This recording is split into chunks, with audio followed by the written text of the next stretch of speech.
ஆண்டவரும் அருமை இரட்சகருமாயிருக்கிற இயேசு கிறிஸ்துவின் ஈடு இணையில்லாத நாமத்தினாலே கர்த்தருடைய வார்த்தைகளை கேட்க வந்திருக்கிறோம். உங்கள் யாவரையும் வாழ்த்துகிறேன். பிரியமானவர்களே, நாம் தாழ்மையை குறித்து தியானித்து கொண்டு வருகிறோம். கடந்த வாரத்தில் தாழ்மை என்றால் என்ன என்பதை நாம் தியானித்தோம். தாழ்மை என்பது நாம் நினைக்கிறபடி சில காரியங்களை இந்த உலகத்துல மக்கள் செய்கிறது போல அல்ல. அது தேவனுடைய சித்தத்திற்கு முற்றிலுமாக தங்களை தாழ்த்தி விட்டு கொடுப்பது என்பதை கடந்த வாரங்களிலே நாம் தியானித்தோம். எல்லா பரலோக சத்தியங்களும் இயேசு கிறிஸ்துவிலிருந்தே தொடங்குகின்றன. எல்லா பரலோக சத்தியத்தையும் இயேசு கிறிஸ்து வந்து அவர் வாழ்ந்து நமக்கு காட்டியிருக்கிறார். அவர் சொன்னதை அவர் நல்லா புரிந்து கொள்ளணும். நியாயப்பிரமாணத்தில் அவர் சொன்னதையும் அவர் நிறைவேற்றினார். அவர் நமக்கு நாம பின்பற்றும்படியான காரியங்களையும் சொல்லி வைத்து போயிருக்கிறார், செய்து காட்டி போயிருக்கிறார். இயேசுவானவரில் இருந்தே எல்லா சத்தியங்களையும் நாம் கற்றுக்கொள்ள வேண்டும். இயேசுவானவருடைய போதனையிலிருந்தே நாம் எல்லா சத்தியங்களையும் புரிந்து கொள்ள முயற்சிக்க வேண்டும். தாழ்மையா இருக்கிறதுனா என்னன்னு தெரியணும். தாழ்மைனா என்னன்னு தெரிஞ்சிருச்சு. தாழ்மையா இருப்பது எப்படி என்பதை நாம் இந்த வாரத்திலே தியானிக்க போகிறோம். இயேசு கிறிஸ்துவானவர் இந்த உலகத்துல வந்து அல்லது இயேசு கிறிஸ்துவானவர் தன்னை தாழ்த்தின 4 இடங்களை நாம் இன்றைக்கு தியானிக்க போகிறோம். மறுபடியும் சொல்லுகிறேன், எல்லா பரலோகத்தின் சத்தியங்களும் நாம் என்னவா அழைக்கப்பட்டிருக்கிறோம்னா, கிறிஸ்துவையும் அவருடைய உபதேசத்தையும் விசுவாசிக்கிறதற்கு மாத்திரமல்ல, பின்பற்றுகிறதற்கு நாம் அழைக்கப்பட்டிருக்கிறோம். பிலீவ் பண்றவங்கெல்லாம் தேவனுடைய பிள்ளைகளாயிட முடியாது. ஃபாலோ பண்றவங்க தான் தேவனுடைய பிள்ளைகளாக முடியும். இயேசுவை நம்புறவங்கலாம் கிறிஸ்தவங்களாயிட முடியாது. ஏன்னா எல்லா மதத்தில் இருக்கிறவங்க இயேசுவை என்ன பண்றாங்க? நம்புறாங்க. எல்லா உலகத்தின் மக்களும் கடவுளே இல்லைன்றவங்க கூட இயேசு கிறிஸ்துன்னு ஒருத்தர் இருந்தார்ன்றதை நம்பித்தான் ஆகணும். ஏன்னா வரலாற்றின் நாயகர் இயேசு கிறிஸ்து. அப்படியானால் இயேசுவை நம்புவதனால் ஒருத்தர் வந்து ஆண்டவருக்கு உகந்தவர்களாக, ஆண்டவருக்கு பிரியமானவர்களாகலாம் ஆயிட முடியாது. அவரை பின்பற்றுவதனால் மட்டுமே அவருடைய இம்மைக்கும் மறுமைக்குமான ஆசீர்வாதங்களை நாம் பெற்றுக்கொள்ள முடியும். அப்படியானால் இயேசு கிறிஸ்துவானவரை நாம ரசிக்கிறவர்களாக அல்ல, ருசிக்கிறவர்களாக நாம் மாற வேண்டும். கர்த்தர் நல்லவர் என்பதை ரசித்து பாருங்கள்னு வேதம் இல்லை, ருசித்து பாருங்கள் என்று வேதம் சொல்லுகிறது. அப்படின்னா என்ன அர்த்தம்? அவரோடு கூட ஐக்கியப்படுகிறவர்கள், அவரோடு கூட உறவாடுகிறவர்கள், அவரோடு கூட இணைந்து விடுகிறவர்கள் என்று அர்த்தம். சரி, அப்படியானால் பிலிப்பியர் 2ஆம் அதிகாரம் நம்முடைய செய்திக்கு ஆதாரமாக பிலிப்பியர் 2ஆம் அதிகாரம் 8ஆம் வசனத்தை நாம் எடுத்துக்கொள்ளலாம். பிலிப்பியர் 2ஆம் அதிகாரம் 8ஆம் வசனம். கண்டிப்பா எல்லாரும் பைபிள் எடுத்துட்டு வரணும். பைபிள் இல்லாம சர்ச்சுக்கு வரக்கூடாது. 2ஆம் அதிகாரம் 8ஆம் வசனம். அவர் மனுஷரூபமாய் காணப்பட்டு மரண பரியந்தம், அதாவது சிலுவையின் மரண பரியந்தமும் கீழ்ப்படிந்தவராகி தம்மை தாமே தாழ்த்தினார். தாழ்மையா இருக்கிறதுனுடைய மிக முக்கியமான பார்ட் என்னன்னா, இன்னொருத்தரால் நாம் தாழ்த்தப்படுவதை தேவன் விரும்புவதே கிடையாது. நல்லா புரிந்து கொள்ளுங்க, எல்லாருக்கும் புரியணும் இதை. இன்னொருவரால் நாம் கண்ட்ரோல் பண்ணப்படுவது தேவ சித்தம் அல்ல. இன்னொருவரால் நாம் கட்டுப்படுத்தப்படுவது தேவ சித்தம் அல்ல. இன்னொருவரால் நாம் வளர்க்கப்படுவதும் தேவ சித்தம் அல்ல. இன்னொருவரால் நாம் ஒரு காரியத்தை கற்றுக்கொள்ள உந்தப்படுவது தேவ சித்தம் அல்ல. இது எல்லாமே நடக்குது. இன்னொருத்தரால் நாம் கற்றுக்கொள்ளப்படுகிறோம், கற்றுக் கொடுக்கப்படுகிறோம், உந்தப்படுகிறோம், உற்சாகப்படுத்தப்படுகிறோம். என்றாலும் சித்தம், பரிபூர்ண சித்தம் என்று 2 காரியங்கள் இருக்கிறது வேதத்துல. சித்தம் இன்னொருவரால் நாம் கண்ட்ரோல் பண்ணப்படுவது, சித்தம் இன்னொருவரால் நாம் வளர்க்கப்படுவது, சித்தம் இன்னொருவர் நமக்கு தேவனை புரிய வைப்பது, சித்தம் இன்னொருவர் நமக்கு முன்பாக வாழ்ந்து காட்டுவது. ஆனால் பரிபூர்ண சித்தம் என்னவென்றால் நம்மை நாமே வளர்த்து கொள்ளுவது, நம்மை நாமே கர்த்தரை அறிகிற அறிவுக்கு ஒப்பு கொடுப்பது, நம்மை நாமே அவருடைய காரியங்களிலே வளர்ந்து பூரணப்படுகிற அந்த நிலையை நோக்கி முன்னேறுவது. எனக்கு புரிகின்றவங்க மட்டும் கரங்களை வைத்தா சொல்லுங்க பார்க்கலாம். லேலியாவை எல்லாம் கொஞ்சம் வீரியத்தோடு சத்தத்தோடு சொல்லி பழகணும். கர்த்தர் நல்லவர். அப்படியானால் பிரியமான தேவனுடைய பிள்ளைகளே, முதலாவது இயேசுவானவர் தன்னை தாழ்த்தினது. நல்லா புரிந்து கொள்ளணும். தாழ்மையா இருக்கிறது எப்படின்னா, நம்மளை நாமளே தாழ்த்தி கொள்ற அந்த, அதாவது நம்மை நாம தாழ்த்தி கொள்ள முடியாத, தேவனுடைய சித்தங்களை நாம் செய்ய முடியாத ஒரு சூழ்நிலைகள் வரும் பொழுது, அல்லது நம்முடைய உரிமைகளை நாம் செய்யக்கூடிய வாய்ப்புகள் நமக்கு கிடைக்கும் பொழுது, அதற்கான வளர்ச்சியை நாம் அடையும் பொழுது, அதற்கான அந்த நிலைகளை நாம் எட்டி இருக்கும் பொழுது, நாம் நம்முடைய விருப்பங்களை வெளிப்படுத்தாமல் தேவன் நம்மை கொண்டு செய்ய வேண்டிய விருப்பங்களுக்கு நம்முடைய வழிகளை நாம் திறந்து கொடுக்கிறோம். பார்த்தீங்களா? அதுதான் தாழ்மை என்பதை கடந்த வாரத்துல தியானித்தோம். அதை தாழ்மையை பிராக்டிஸ் பண்றதுதான் இந்த வாரத்துல தியானிக்க போகிறோம். பைபிள்ல பாத்தீங்கன்னு சொன்னா, ஆதியாகம புஸ்தகம், ஒரு சம்பவத்தை சொல்லிவிட்டு நான் செய்திக்கு உங்களை நான் கொண்டு போக விரும்புறேன். ஆதியாகம புஸ்தகம் 10ஆம் அதிகாரம் 8ஆம் வசனத்தையும் 9ஆம் வசனத்தையும் நான் உங்களுக்காக வாசிக்கிறேன். கூஸ் நிம்ரோதை பெற்றான். இவன் பூமியிலே பராக்கிரமசாலியானான். இவன் கர்த்தருக்கு முன்பாக பலத்த வேட்டைக்காரனாய் இருந்தான். என்ன வேட்டைக்காரனா இருந்தான்?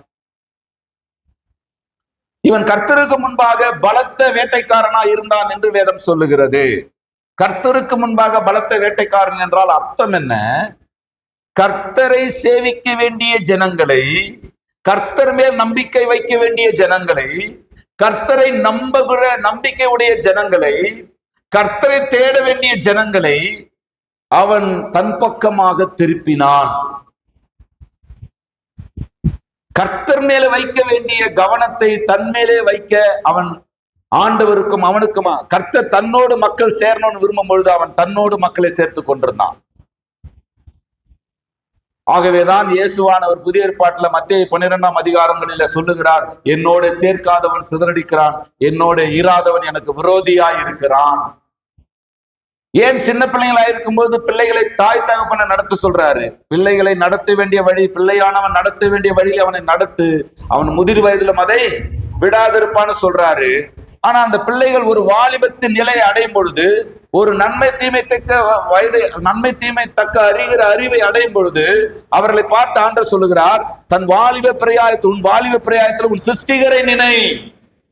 அப்படியானால் நன்றாய் புரிந்து கொள்ளணும், தேவன் மேலே வைக்க வேண்டிய கவனத்தை, தேவனை அறிகிற அறிவை, தேவனுடைய ராஜ்யத்துக்கான தெளிவை, தேவன் மேலே வைக்கிற பக்தி வைராக்கியத்தை வேற ஒன்றுமே எடுத்து விடக்கூடாது.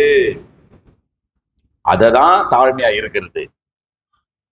நாம ரொம்ப இப்படி கை கட்டி இப்படி எல்லாம் ரொம்ப தாழ்மையா, அதெல்லாம் அந்த ஆக்டிங் எல்லாம் ரொம்ப ஈஸியா பண்ணிடலாம். தாழ்மையா இருக்கிறது எப்படின்றது நம்ம மக்களுக்கு சரியா புரியாததுனால அவங்க தங்களை தாழ்மையா இருக்கிற மாதிரியே நினைத்து கொண்டு பெரிய பெருமைவாதிகளா இருப்பாங்க. நல்லா புரிந்து கொள்ளணும் இந்த சத்தியங்களை. அன்புக்குரிய தேவனுடைய பிள்ளைகளே, கூஸ் ஏன் கர்த்தருக்கு முன்பாக பலத்த வேட்டைக்காரனா இருந்தான் அப்படின்னு சொன்னா, அவன் கர்த்தர் மேலே நம்பிக்கை வைக்க வேண்டிய ஜனங்களை எல்லாம் தம் மேல நம்பிக்கை வைத்தான். கர்த்தரை தேட வேண்டிய ஜனங்களை எல்லாம் தன்னை தேட வச்சான். கர்த்தருக்கு பயப்பட வேண்டிய ஜனங்களை எல்லாம் தனக்கு பயப்பட வச்சான். கர்த்தருக்குரிய காரியங்களிலே அவன் மக்களுடைய கவனத்தை போகாமல் மக்களுடைய கவனங்கள் தன்மேல் வர வைத்தான். ஆகவேதான் கர்த்தருக்கு முன்பாக அவன் பலத்த வேட்டைக்காரனா இருந்தான். ஜனங்களை தேவனை விட்டு வேட்டையாடுகிற, தேவனை இடத்திலிருந்து பிரிக்கிற வேட்டைக்காரனா இருந்தான். இன்றைக்கு நாம் சிந்தித்து பார்க்கணும். இன்றைக்கு ஊழியங்களிலும் சரி, தனி மனித வாழ்க்கையிலும் சரி, நம்முடைய கவனங்கள் தேவன் மேல் வைக்கப்பட வேண்டிய நம்முடைய கவனங்கள் டைவர்ட் ஆகுதுன்னு சொன்னா, நீங்கள் பெரிய பெருமை பிடித்தவர்கள், பெரிய பெருமைவாதிகள் என்பதை நீங்கள் மறந்து போய் விடக்கூடாது. உங்கள் உரிமைகளை நீங்கள் தேவன் மகிமைப்படுகிற காரியத்திற்காக செலவு பண்ணாமல், உங்கள் உரிமைகளை தேவன் மகிமைப்படுகிற காரியத்திற்காக பயன்படுத்தாமல், உங்கள் உரிமைகளை உங்களுடைய ஏதோ ஒரு அறியாமை இருட்டுக்குள்ளே உட்கார்ந்து கொண்டு அதை பயன்படுத்த நினைப்பீர்களானால் நீங்கள் அகால பாதாளத்தை நோக்கி பயணிக்கிறவர்கள் மறந்து போய்விடக் கூடாது. ஒருவேளை ட்ரெஸ் ரொம்ப சிம்பிளா போட்டுடலாம், கசிக்கி அப்படியே துணி அயன் பண்ணாம போட்டுடலாம், அப்படியே ஒரு மாதிரி கந்தலும் கோலமா இருக்கலாம். அதுதான் தாழ்மை என்ற நினைப்புல நீங்க இருக்கலாம். அது அல்ல தாழ்மை. அது அல்ல தாழ்மையா இருப்பது. தேவன் மீது நம்முடைய கவனங்கள் போகாமல், தேவன் மீதான நம்முடைய பக்தி வைராக்கியம் இல்லாமல், ஏதோ ஒன்றினால், ஏதோ ஒரு நபரினால், ஏதோ ஒரு பொருளினால், ஏதோ ஒரு பதவியினால், ஏதோ ஒரு செயலினால், ஏதோ ஒரு புகழ்ச்சியினால், ஏதோ ஒரு வளர்ச்சியினால் நம்முடைய கவனங்கள் தேவன் மீதான அறிவிலிருந்து குறைந்து, தேவன் மீதான அந்த தெளிவிலிருந்து குறைந்து, தேவன் மீதான பக்தி வைராக்கியத்திலிருந்து குறைந்து கவனங்கள் வேறு விதமாய் திருப்பப்படுமானால் நாமும் நிம்ரோது தான் மறக்கக்கூடாது.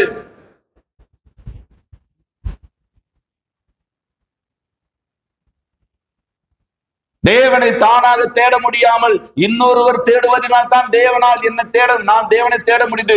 இன்னொருவரால் தான் நான் வேதம் வாசிக்க முடியுது, இன்னொருவரால் தான் நான் ஜெபிக்க முடியுது, இன்னொருவரால் தான் நான் ஆராதிக்க முடியுது, இன்னொருவரால் தான் நான் ஊழியத்தில் பங்கு கொள்ள முடியுது, இன்னொருவர் கொடுப்பதனால தான் நான் கொடுக்க முடியுதுன்னு சொன்னா மறக்காதீங்க, நீங்க நிம்ரோதி நாவி உடையவர்கள். போன ஒரு செய்தியை கொஞ்சம் நல்லா இருந்துச்சு. இன்னும் தொடங்கவே இல்லை, இதான் தொடக்கமே, முன்னுரையே தான். இயேசு நல்லவர். அதே போல நீங்கள் நானும் ஒன்றை சிந்திக்கணும். நான் அதுவும் குறிப்பா ஊழியக்காரர்கள் இதில் ரொம்ப கவனமா இருக்கணும். ஊழியத்தை செய்கிறவர்கள் ரொம்ப கவனமா இருக்கணும் இந்த விஷயத்துல. தேவன் மேலே போக வேண்டிய கவனத்தை எந்த மனுஷனும் நம்ம மேல வைத்து தேவனை விட முக்கியத்துவத்தை தேவனுக்கு அதாவது சிலர் பார்த்தீங்கன்னா சில பிரச்சனைகளை கையாள தெரியாம தேவன் எதற்காக சிருஷ்டித்திருக்கிறார்ன்றதையே மறந்துட்டு சில காரியங்களை, சில பிரச்சனைகளை பிளாக்மெயில் பண்ணுவாங்க. பார்த்துருக்கிறீங்களா? ஹஸ்பண்ட் சில சமயத்துல பிளாக்மெயில் பண்ணுவாரு மனைவி கிட்ட, மனைவி சில சமயத்துல பிளாக்மெயில் பண்ணும் புருஷன்கிட்ட. நீ பாக்குறியா, என்ன பண்ணிக்கிறேன் பாக்குறியா அப்படின்னும். அதுக்கு இப்ப அறிவுன்ற அந்த அடிப்படையே இல்லாத விசுவாசி பேசுற வார்த்தை அதெல்லாம். நான் என்னுடைய கவனத்தை நன்றாய் புரிந்து கொள்ளணும். யார் சபைக்கு வந்தாலும் வராவிட்டாலும் நான் சபைக்கு வருவேன்றவங்க அல்லையா சொல்லுங்க பார்க்கலாம்.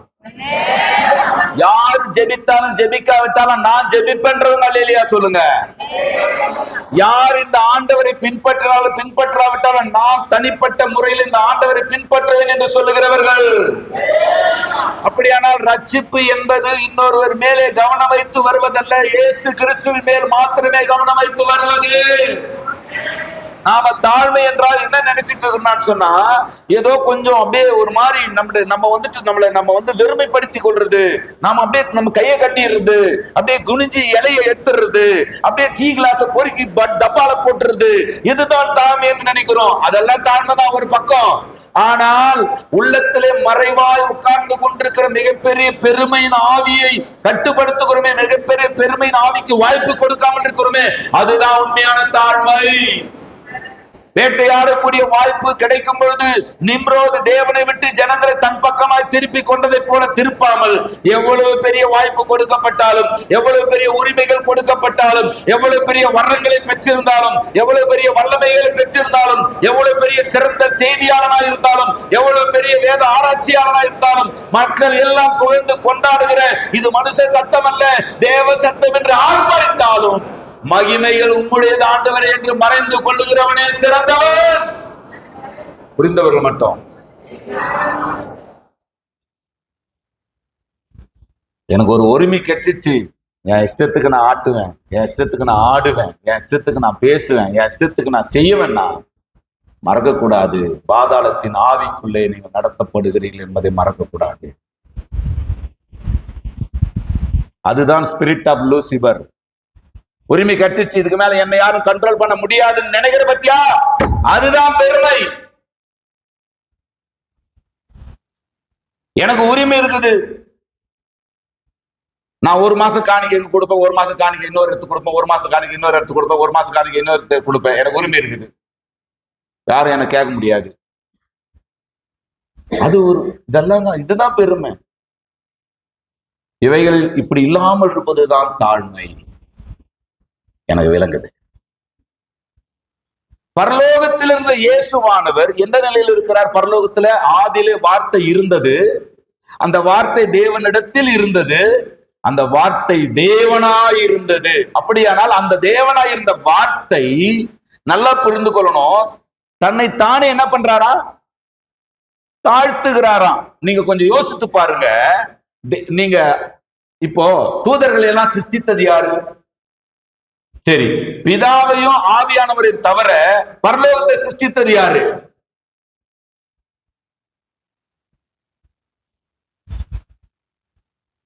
ஒரு வசனத்தை வாசிக்கலாமா? யோவான் 1ஆம் அதிகாரம் 3ஆம் வசனம். கொலோசியர் 1ஆம் அதிகாரம் 16ஆம் வசனம்.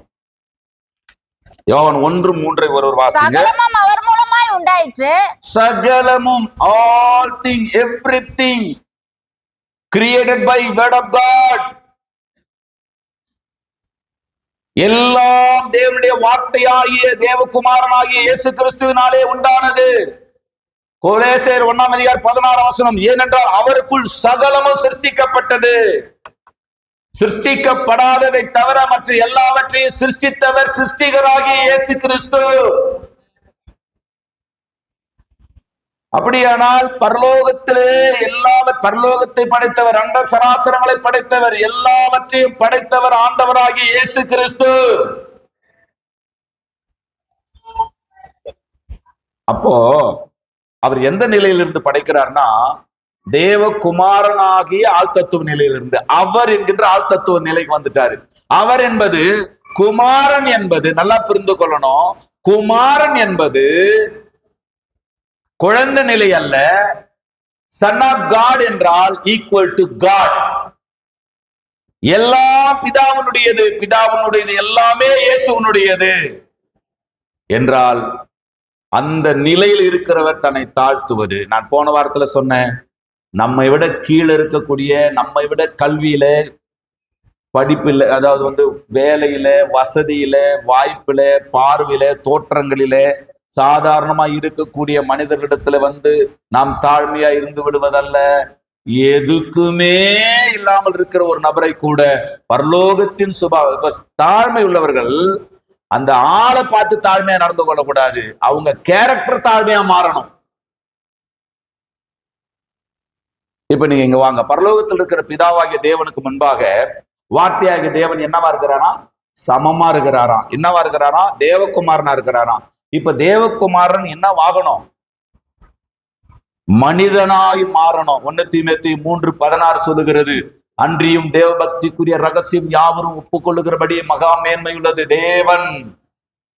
தேவன் தேவகுமார் என்ற வார்த்தை கூட பவுல் பயன்படுத்தல, தேவன் என்கின்ற வார்த்தையை பயன்படுத்துகிறார். எலோகிம், யெகோவா என்னவானாரா? மனிதனானாராம். மனிதனாகிறதுக்கு முன்னாடி என்ன பண்ணணும்னா, கருவாக வேண்டும். உருவாகிய தெய்வம், உருவாக்கின தெய்வம், உருவாகி இருக்கிற தேவன் கருவாய் மாற வேண்டும் என்றால் அவருடைய ஆழ்த்தத்துவ நிலையை முதலாவது அவர் தாழ்த்தின இடம் பரலோகம். சிங்காசனத்துல வீற்றிருக்கிறவர், வலது பாதத்துல வீற்றிருக்கிறவர், சமமாய் வீற்றிருக்கிறவர், பிதாவாகிய தேவனாலே தேவன் என்று சொல்லப்பட்ட பிற்பாடு அந்த சிங்காசனத்தை விட்டு ஒரு மாட்டு தொழுவத்தில் கூட இடமில்லாத, ஒரு சத்திரத்தில் கூட இடமில்லாத ஒரு சத்திரம் ஏதோ ஒரு ஓரத்தில் பிறக்க கருவாக வேண்டுமானால் அவருடைய மனநிலை, தேவன் என்னை ஏற்படுத்தினது எதற்காகவோ, அது சிங்காசனத்தில் உட்காருவதா இருந்தாலும் சரி, அது சாணி கூடையிலே போய் துணியிலே கிடைத்தப்படுகிற ஒரு அனுபவத்துக்கு ஆனாலும் சரி, அவருடைய சித்தம் இதுதான் என்றால் அதற்கு நான் என்னை ஒப்பு கொடுக்கிறேன் என்கின்ற அந்த அந்த மனநிலைதான் தாழ்மை. அதுதான் இயேசு கிறிஸ்துனுடைய வாழ்க்கையிலே காணப்பட்டது. வாழ்க்கையில நல்லா புரிந்து கொள்ளுங்க, நீங்கள் சில நேரங்களிலே உயர்ந்த நிலைக்கு, உயர்த்தப்பட்ட நிலைக்கு, ஏதோ ஒன்றினால் நீங்கள் உயர்த்தப்படுகிற நிலைக்கு நீங்கள் போகும் பொழுது உங்கள் மனதை இயேசு கிறிஸ்துவின் மனதோடு இணைத்து, பிதாவுக்கு எப்படி அவர் எல்லா நிலைகளிலும் தேவன் என்று இருந்த பொழுதும் அவர் கீழ்ப்படிந்தார், தேவகுமார் என்ற நிலைக்கு வந்த பொழுதும் கீழ்ப்படிந்தார், மனுஷகுமார் என்ற நிலைக்கு வந்த பொழுதும் கீழ்ப்படிந்தார், பாவி என்கிற நிலையில சிலுவையில தொங்கணும் என்கின்ற ஒரு தேவ சித்தத்துக்கும் அவர் கீழ்ப்படிந்தார். ஏதாவது புரியுதுங்களா? நீங்கள் அமைதியா இருப்பதை பார்த்தால் புரிகிறது என்று எனக்கு தெரிகிறது. எனக்கு புரிகிறது என்று சொல்லுகிறவர்கள் மாத்திரம் கரங்களை உயர்த்தி அல்லேலூயா சொல்லுங்க பார்க்கலாம்.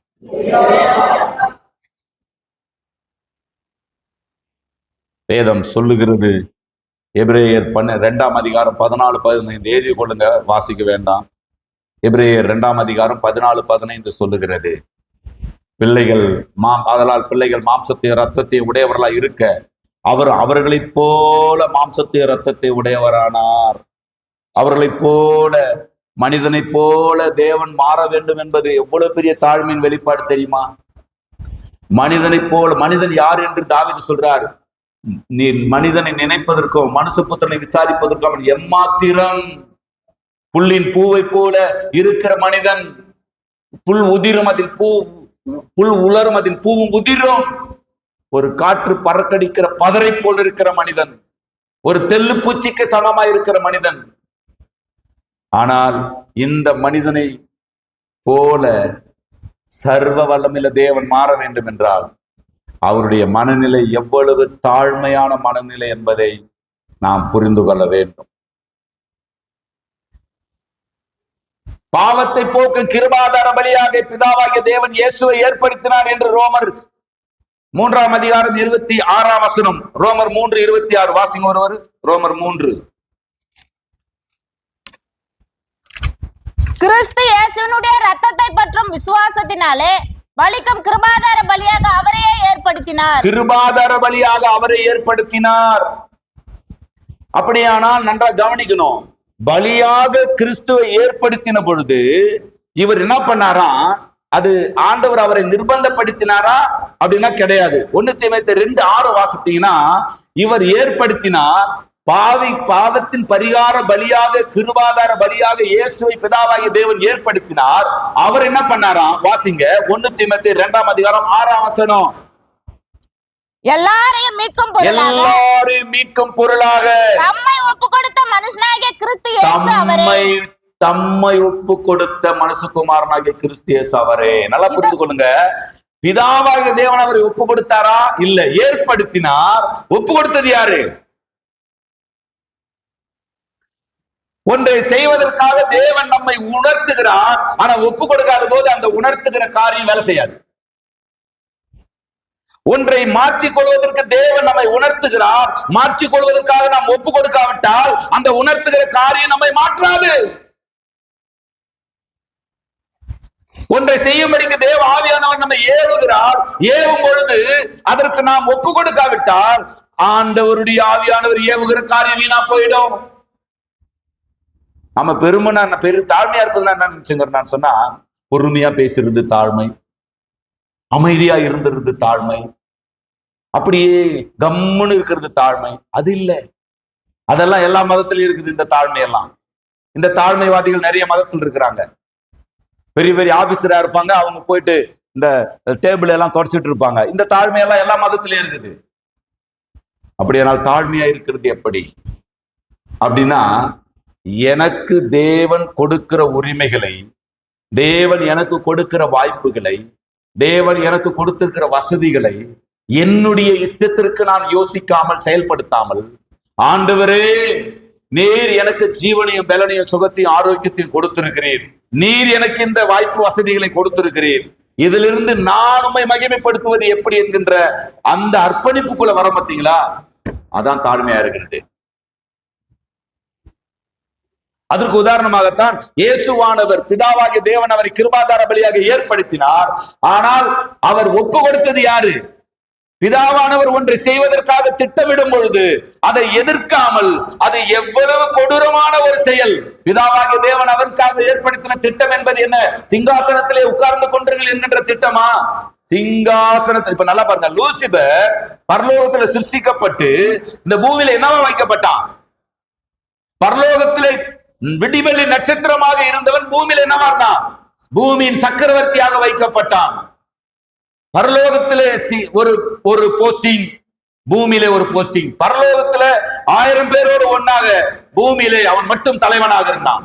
தலைவனாக பூமியில வைக்கப்பட்டவனே தேவனுடைய ஆளுகையின் கீழ் செயல்பட முடியாத பொழுது பரலோக சிங்காசனத்திலே பிதாவாகிய தேவனுடைய வலது பார்சத்திலே சமமாயிருந்தவர் பூமியிலே ராஜாவாக அல்ல, சக்கரவர்த்தியாக அல்ல, பிரபுவாக அல்ல, ஆளுநராக அல்ல, அடிமை ரூபம் எடுத்து மனுஷ சாயலானார். ஒரு கம்பெனியில ஒரு உயர்ந்த ஸ்தானத்தில் இருக்கிற மனிதனை இன்னொரு கம்பெனியில இன்னொரு உயர்ந்த ஸ்தானத்துக்கு கொண்டு வருது என்பது ஓரளவுக்கு ஏற்றுக்கொள்ளக்கூடிய காரியம்தான். ஆனா ஒரு கம்பெனியில பெரிய சிஇஓ இருக்கக்கூடிய ஒருவனை கொண்டு வந்து இன்னொரு கம்பெனியில செக்யூரிட்டி நிக்க வச்சா,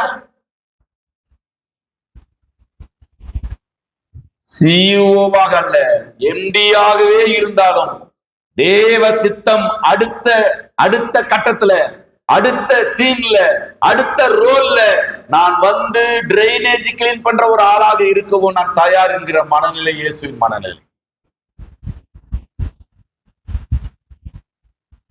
எனக்கு புரியுதுன்றவங்க விதவிதமா செய்திகள் போயிட்டு இருக்குது, நீங்க மட்டும்தான் ஒரு விதமா செய்தி கொடுக்குறீங்க. அப்படியா?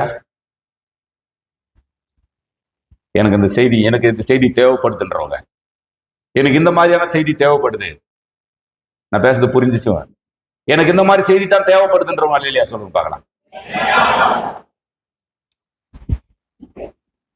தம்மை தாமே தாழ்த்தினார். ஈசாக்கை பலி செலுத்துவதற்கு எனக்கு சுவரஸ்யமான சம்பவம் ஆதியாகமம் 22ஆம் அதிகாரம் 9, 10 வசனங்களை எழுதி கொள்ளுங்க. நீங்க எழுதி கொள்ளுங்க, வீட்டுல போய் வாசிங்க. ஆதியாகமம் 22, 9, 10 நீங்க வாசித்தீங்கன்னு சொன்னா ரொம்ப அற்புதமான ஒரே ஒரு வசனத்தை மாத்திரம் நான் உங்களுக்காக வாசிக்கிறேன். ஆதியாகமம் 22, 9, 10 அந்த வசனங்கள்ல ஒரு வசனத்தை மாத்திரம் நான் வாசிக்கிறேன். 22ஆம் அதிகாரம் 8ஆம் வசனம். அதற்கு ஆபிரகாம், என் மகனே, தேவன் நமக்கு தகன பலிக்கான ஆட்டுக்குட்டியை பார்த்து கொள்வார் என்றான். அப்புறம் இருவரும் கூடி போய், இந்த சம்பவங்கள் நம்ம எல்லாருக்குமே நல்ல ஃபேமஸான சம்பவங்கள், இது நல்லா தெரிஞ்ச சம்பவங்கள். கர்த்தர் ஆபிரகாமை நோக்கி, உன் புத்திரனும் உன் நேசகுமாரனும் உன் ஏக புத்திரனுமாயிருக்கிற ஈசாக்கை அழைத்து கொண்டு போய் நான் குறிக்கும் மலையில போய் அவன் என்ன பண்ணு, பலி செலுத்து. அவனை அழைத்து கொண்டு போய் அடுத்த ஸ்தானத்துல ராஜாவாக்குன்றது ஈஸி. அழைத்து கொண்டு போய் உன் மேல உள்ள அந்த வாக்கு தத்தத்தின் ஆசீர்வாதங்கள் அவன் மேல வைன்னு சொல்றது ஈஸி.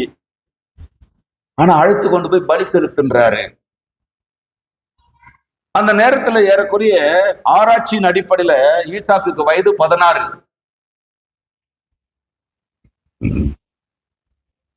இருக்கிறீங்களா? இப்போ ஆபிரகாமுக்கு என்ன வயசு இருக்கும்? ஆபிரகாமுக்கு என்ன வயசு இருக்கும்? சரி, ஈசாக்குக்கு 16 வயசுன்னா ஆபிரகாமுக்கு என்ன வயசு இருக்கும்? 116. எல்லாம் பிரியாணி சாப்பிடுறீங்களா? நல்ல லெக் பீஸ் வச்சு இல்லையா? எஸ், நல்லவர். 116 வயசு. கவனிங்க. இப்போ எனக்கு ஆச்சரியமான ஒரு வசனம் 9ஆம் வசனத்துல, தேவன் அவனுக்கு சொல்லியிருந்த இடத்துக்கு வந்தார்கள். அங்கே ஆபிரகாம் ஒரு பலிபீடத்தை உண்டாக்கி கட்டைகளை அடுக்கி, கட்டையை சுமந்துட்டு போனது யாரு? கட்டையை சுமந்துட்டு மலையாறினது யாரு? சிலுவை கட்டையை சுமந்துட்டு மலையாறினது யாரு? புஷ்டார் பாயிண்ட். எஸ், நல்லவர். கட்டையை அடுக்கி, சரி அப்பா போகும்போது என்ன கேட்டாரு? வத்தி இருக்குது, அதாவது தீ இருக்குது, கட்டை இருக்குது, ஆட்டுக்குட்டி எங்க? ஆட்டுக்குட்டியை கர்த்தர் பார்த்துக்குவாரு. எஸ், நல்லவர். எஸ், நல்லவர்.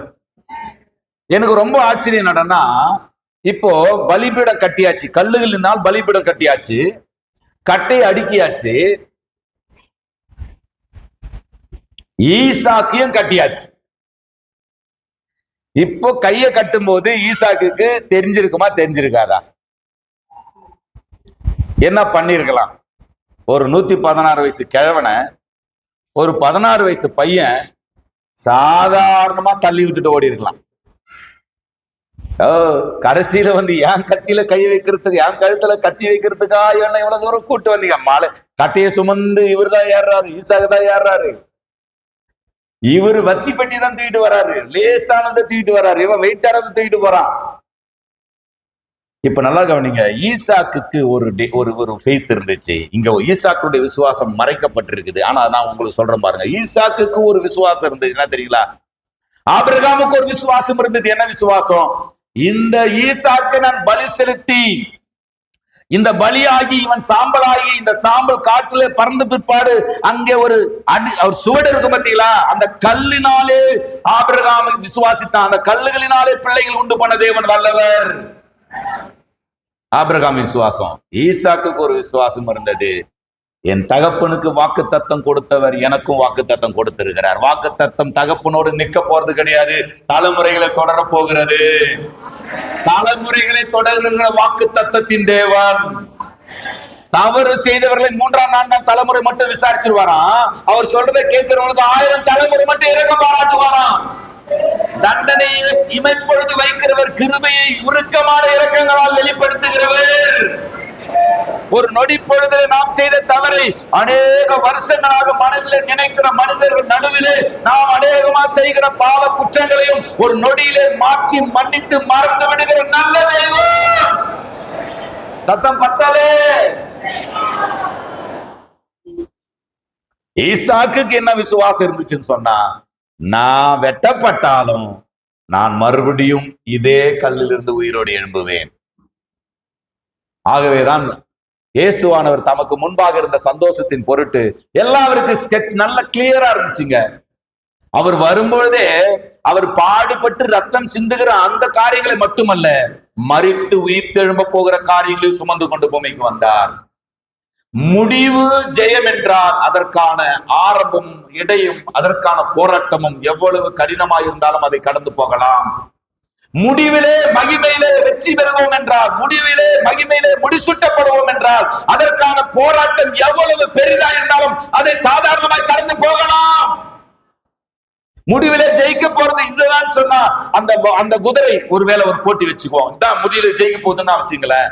அந்த குதிரை பார்த்தா ஒரு மாதிரி நோஞ்சா நாட்டு இருக்குது, பாக்குறதுக்கு நல்லா இல்லை, அது பார்த்தாவே ஒரு மாதிரி பரிதாபமா இருக்குது. ஆனா அதான் ஜெயிக்க போகுது. மொத்த குதிரை எல்லாம் நல்லா அப்படியே கம்பீரமா இருக்குது, பயங்கரமா இருக்குது, புஷ்டியா இருக்குது, அழகா இருக்குது, நல்லா செவச்சவப்புன்னு இருக்குது, நல்லா குழுகுலுன்னு இருக்குது. ஆனா அது தோக்க போகுதுன்னு சொன்னா எந்த குதிரையின் மேல பஞ்சம் கட்டுவீங்க? எந்த குதிரையின் மேல பஞ்சம் கட்டுவீங்க? சரிப்பா, உங்களுக்கு சொல்றேன் பாருங்க, ரொம்ப இன்னும் எளிமையா சொல்றேன் பாருங்க. ஒரு மேட்ச் பார்த்துட்டீங்க, இந்தியாவும் சவுத் ஆப்பிரிக்காவும் உமன்ஸ் கிரிக்கெட்ல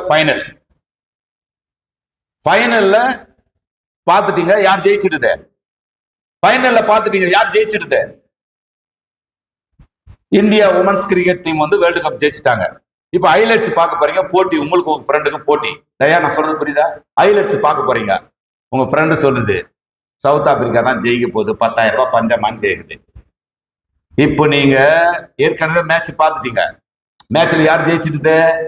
இந்தியா ஜெயிச்சிருச்சு. உங்க ஃப்ரெண்டு சொல்லுது ஹைலைட்ஸ்ல பார்க்கும்போது, ஹைலைட்ஸ்ல உங்க ஃப்ரெண்டு சொல்றான் 1 லட்சம் ரூபாய் பந்தயம், சவுத் ஆப்பிரிக்கா ஜெயிக்குது பாக்குறியான்னு. நீங்க 1 லட்சம் ரூபாய் பெருசா பாப்பீங்களா, லாபமா பாப்பீங்களா? ஐயோ 1 லட்சம் ரூபாய் போயிடுச்சுன்னா அப்படின்னு பாப்பீங்களா? ஜெயிக்க போறது இந்தியான்றது தெரிஞ்சு போச்சு, ஏன்னா நேத்தே மேட்ச் பார்த்து முடிச்சிட்டீங்க, இந்தியா தான் ஜெயிக்க போகுது. ஹைலைட்ஸ்ல அப்ப யார் தான் ஜெயிப்பாங்க? ஹைலைட்ஸ்ல யார் தாங்க ஜெயிப்பாங்க? இந்தியா தான் ஜெயிக்க போகுது. பணத்தை கட்டுறதுக்கு யோசிப்பீங்களா? 1 லட்சம் ரூபாய் இருக்குதுன்னு யோசிப்பீங்களா? ஆஹா நமக்கு வரப்போதுரா லாபம்னு யோசிப்பீங்களா? ஏதாவது புரியுதா ஜோதி? ஏமா ஏதாவது புரியுதா? சகோதரிகளுக்கு புரியுதா? முன்னாடி இருக்கிறவங்களுக்கு எல்லாம் புரியுதா?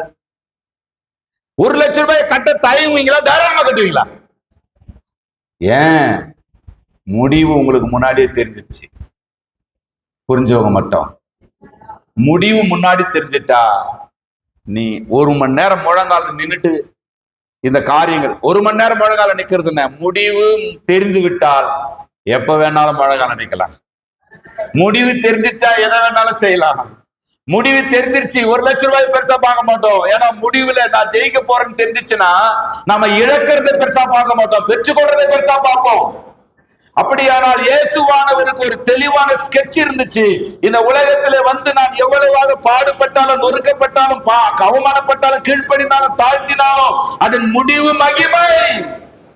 இந்த கால வேளையில நீங்கள் ஆண்டவருக்காக செய்கிற, போராடுகிற, ஓடுகிற, தாழ்த்துகிற, விட்டு கொடுக்கிற, மாறுகிற, மாற்றுகிற எல்லா காரியத்தின் முடிவு என்ன?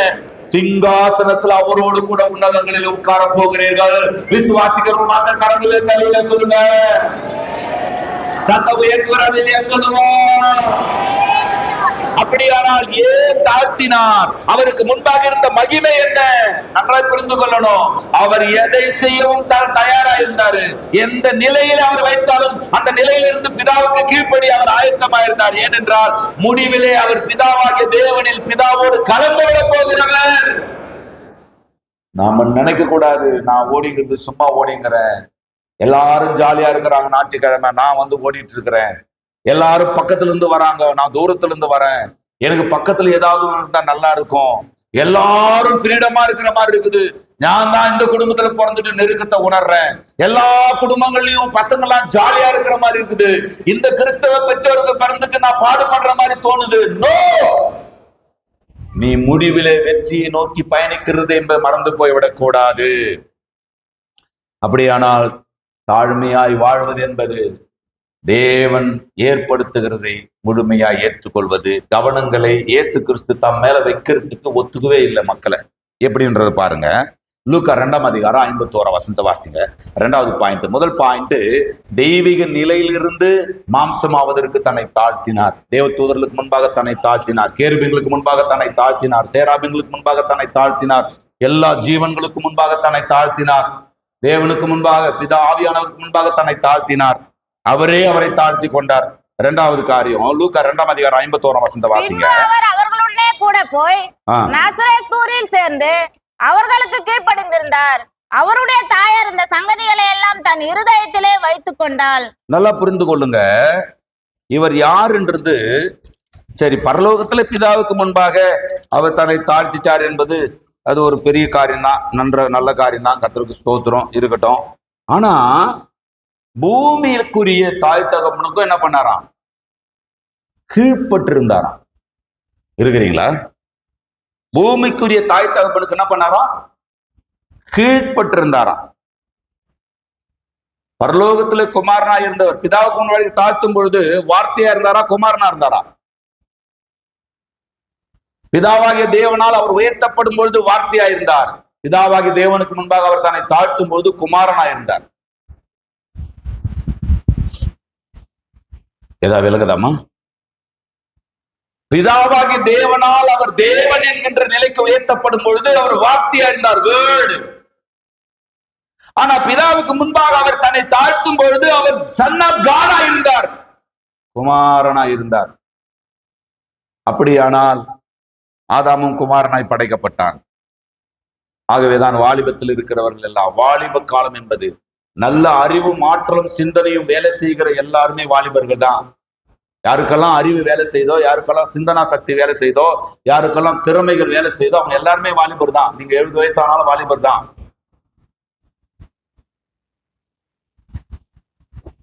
12வது வயதுல இயேசு கிறிஸ்துனுடைய தாயாரும் அவருடைய மாம்ச பிரகாரமான தகப்பனாரும் அவரை தேவாலயத்துக்கு கொண்டு போவது வழக்கம் வருஷந்தோறும்.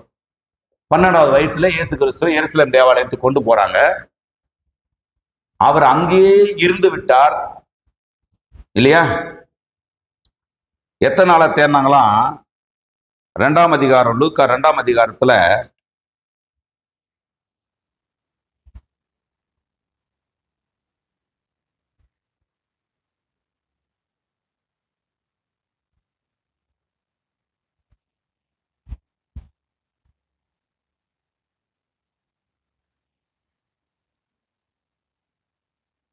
நாற்பத்தி 4வது வசனத்துல பாருங்க. அவர் பிரயாணக்காரன் கூட்டத்திலே இருப்பார் என்று அவர்கள் நினைத்து ஒரு நாள் பிரயாணம் வந்து உறவின் முறையாரிடத்திலும் அறிமுகமானிடத்திலும் அவரை தேடினார்கள்.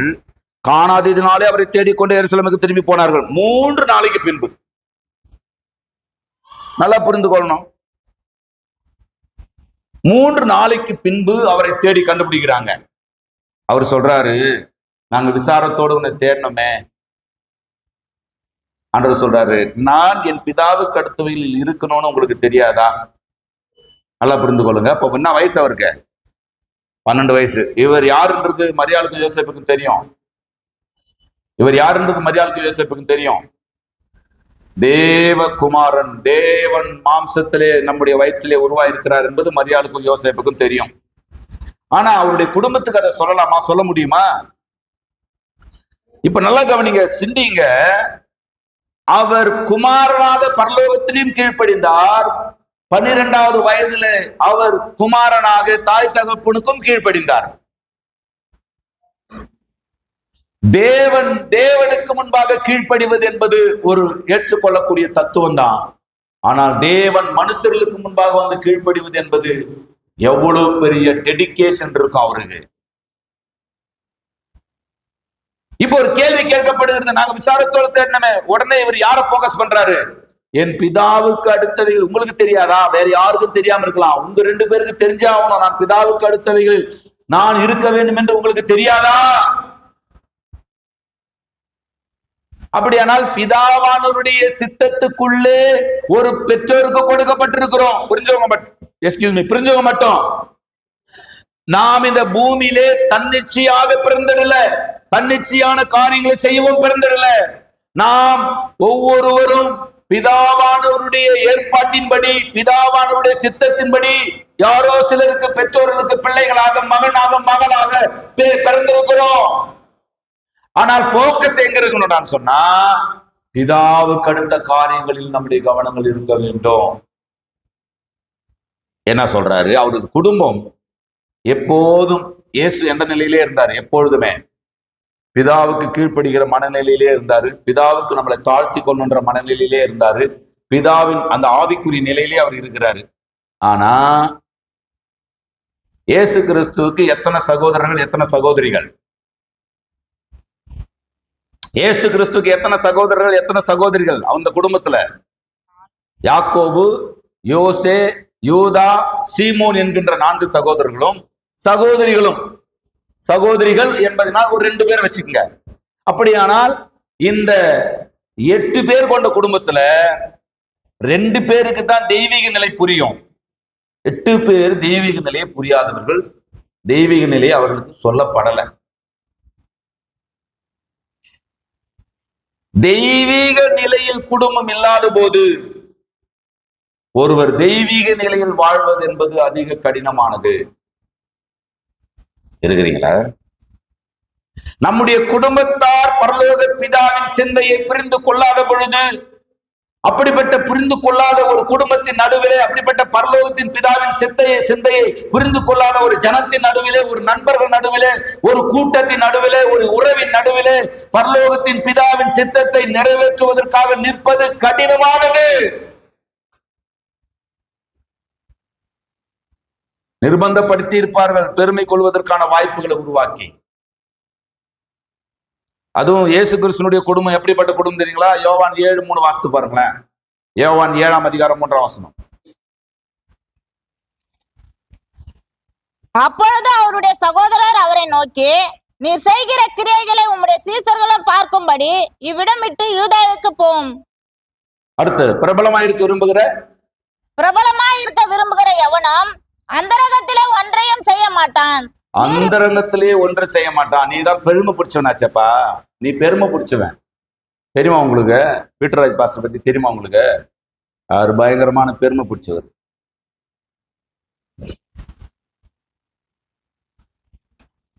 உங்க யாருக்குமே தெரியாது, எனக்கு மட்டும்தான் தெரியும்.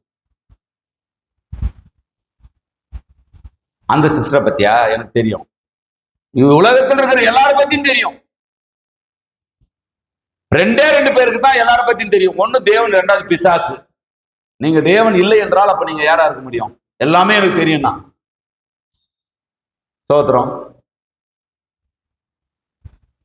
சிலருக்கு லேட்டா புரியும். இப்ப நம்ம பேசுறதால நிறைய பேருக்கு லேட்டா புரியுது. பின்னாடி நிறைய பேர் உட்காந்துங்கிறீங்க, முன்னாடி வந்துருங்கம்மா.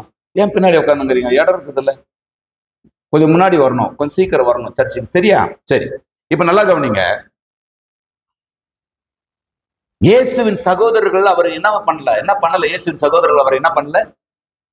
ஏற்றுக்கொள்ளலையா? ஏன் ஏற்றுக்கொள்ளல? KLD எர்வின் சொல்றாரு, இயேசு கிறிஸ்துனுடைய இந்த 12 வயது முதல், ஏன்னா அவருடைய தகப்பன் சின்ன வயசுலயே மரிச்சிடுறாரு. இப்ப குடும்பத்தின் பொறுப்பு யாருக்கு வருதுன்னு சொன்னா ஆசியா கண்டத்தை சேர்ந்தவர்களுக்கெல்லாம் ஆசியா, தெற்காசியா, ஆசிய கண்டத்துல எல்லாம் பாத்தீங்கன்னு சொன்னா குடும்பம் வந்துட்டு அந்த மூத்த மகனிடத்துல அந்த பொறுப்பு வரும். மூத்த மகன் இயேசு கிறிஸ்து, அடுத்து 4 சகோதரர்கள், அடுத்து 2 சகோதரிகள், மரியாளோட சேர்த்து 8 பேரு. சராசரியா ஒரு யூனிட் 1/4 கிலோ சப்பாத்தியாவது சாப்பிடுவான். 1/4 கிலோ மாவுல செய்யற சப்பாத்தி ஒன்றே சாப்பிட்டுருவான். 1/2 கிலோ அவங்களுக்கு கறி தேவைப்படும் டெய்லி. அவங்களுடைய சராசரி இது. அந்த மாதிரியான ஒரு பெரிய இன்னைக்கு இருக்கிற மாதிரி நாங்கெல்லாம் கார்பெண்டர் அப்படின்னு பெருமை சொல்லிக் கொள்ற மாதிரியான வேலை கிடையாது அது. அன்னைக்கு அந்த வேலையெல்லாம் இழிவான வேலையாக கருதப்பட்டது. அதனால்தான் இவன் தச்சன் அல்லவா. இப்போ சப்பாத்தி சுடணும்னு சொன்னா ஒரு ஆளுக்கு ஒரு 5ன்னா கூட 40 சப்பாத்தி இருக்குனாங்க. 8 சப்பாத்தி தான் இருக்குது. ஆளுக்கு ஒரு சப்பாத்தி சாப்பிட்டு ஈரத்துணியை போட்டு படுக்க வேண்டியதுதான். KLD எர்வின் என்கின்ற ஒரு தேவ மனிதர் சொல்றாரு, அநேக இரவுகள் இயேசு அவருடைய குடும்பத்தாரும் ஈரத்துணியை தங்களுடைய வயிற்றிலே போட்டு கொண்டு தூங்கினார்கள். நான் பேசுறது விளங்குதா? நம்மளையெல்லாம் இதனால தான் வருது. நம்மளையெல்லாம் ரட்சிக்கிறதுக்காக மாபெரும் தேவன் இரவிலே பட்டினியாய் தூங்கினார் என்பதை உங்க மனசாட்சி ஒத்துக்குதா வாலிபனே? கடவுளுக்காக கொஞ்சம் வாடானாவே நீங்கெல்லாம் ரொம்ப என்னவோ பெருசா, என்னவோ ரொம்ப பெருசா சர்ச்சுக்கு நேரத்துக்கு சர்ச்சுக்கு வர்றதே பெரிய தியாகம் நினைக்கிறோம் நம்ம. அப்பனா இன்னும் எவ்வளவு பாடங்கள் இருக்குதே நம்ம படிக்க வேண்டிய பாடங்கள்.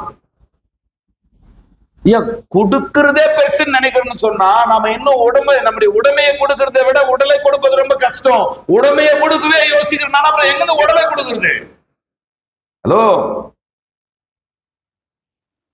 பட்னியா தூங்குறாரு இயேசு கிறிஸ்து. அவரு ஒன்னும் போயிட்டு சரவண பவ ஹோட்டல்ல இருந்தோ, வசந்த பவன்ல இருந்தோ, போயிட்டு ஆரிய பவன்ல இருந்தோ ஒண்ணு வாங்கிட்டு சைட்ல சாப்பிட்டுல. இது பொழப்பு, இதே பொழப்பா இருக்குது அவங்க குடும்பம். முழு வேலை சாப்பாட்டை சாப்பிடாத ஒரு சூழ்நிலை. இப்ப டக்குன்னு 30வது வயசுல ஊழியத்துக்கு வர்றாரு. ஊழியத்துக்கு வந்தவொடனே என்ன கேள்விப்படுறாங்க, 5 அப்பம் 2 மீன் 5000 பேருக்கு போசி தரான். திருப்தியா சாப்பிட்டாங்களாம். மீதி 12 கூட நிறைய எடுத்தாங்களாம். என்ன தோணும்? ஓ, அந்தரங்கத்துல செஞ்சா பிரபலமாக முடியாதுன்றதுக்காக இவர் பிரபலத்தை அடையணுன்றதுக்காக பப்ளிக்ல தான் செய்வார் போலகுது. நம்ம பட்னியா இருந்தா செய்ய மாட்டார் போலகுது. போய் வேலையை பாரு, வீட்டுல செய்யாத வெளியே போய் செய்யன்னு சொன்னாங்க. புரியுதுங்களா? எதனா புரியுதா? புரியுதையா? சப்பாத்தியும் சட்னி சாம்பாரும் புரியுதையான்றீங்களா, இல்லைன்னா சத்தியம் புரியுதுன்றீங்களா? தனக்காக எதையுமே செய்து கொள்ளாதவர், என்றும் செய்து கொள்ளாதவர், இன்றும் செய்து கொள்ளாதவர், இனி என்றும் செய்து கொள்ளாதவர், தனக்காக எதுவுமே செய்து கொள்ளக்கூடாதவர் என்கிற அறிவு இவர்களுக்கு இல்லை. கவனத்தை தேவன், இவரை தேவன் என்று சொல்லப்பட்ட பின்னாடியும் தன்னை தேவன் என்று யாரும் சொல்லிவிடக் கூடாது என்பதை கண்ணு கருத்துமா இருக்கிற தெய்வம். ஆனா அவர் தேவன்.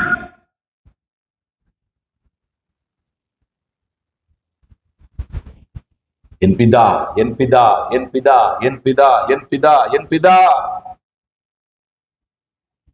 மரியாள் ஊழியத்துக்கு போயிட்டாரு. இனிமே இவர் தேவன் என்கிறத வெளிப்படுத்த போறாரு. மகனே திராட்சரசம் இல்ல. ஊழியத்துக்கு வந்துட்டா இல்லம்மா, உன்னதத்துக்கு உயர்த்தப்பட்ட பிற்பாடும் நான் பிதாவின் ஆளுகையில் தான் இருக்க போறேன். நான் ஊழியத்துக்கு வந்துட்டதுனால நான் என் சித்தத்தை, என் பவரை, என் ஆற்றலை, என் வல்லமையை வெளிப்படுத்துவேன் நினைக்காத. தேவனால், தேவதூதர்களால், வானோர், பூதலத்தோர், பூமியின் கீழானோர் யாவருடைய முழங்கால்கள் எனக்கு முன்பாக முடங்கினாலும் நான் அவருக்கு கீழ்பட்டிருக்க போகிறேன். ஐயா, எவ்வளவு பெரிய ரோல் மாடல்! இப்படி ஒரு ரோல் மாடல் உள்ள யாராவது ஒருத்தரை காட்டுங்க, நான் அவரை ஏற்றுக்கொள்றேன். இந்த உலகத்தில் உள்ள எல்லா மதத்தவருக்கும் நான் சவால் விடுகிறேன். எல்லா ஜாதி ஜனங்களுக்கும் நான் சவால் விடுகிறேன்.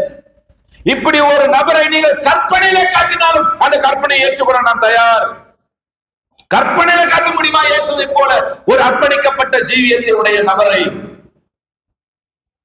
அப்படியானால் கற்பனையிலே அல்ல, சத்தியமாகவே இருந்து சத்தியமாகவே சத்தியமாகவே இருக்கிற சத்தியத்தை ஏற்றுக்கொண்டவர்கள் கரங்களை உயர்த்தி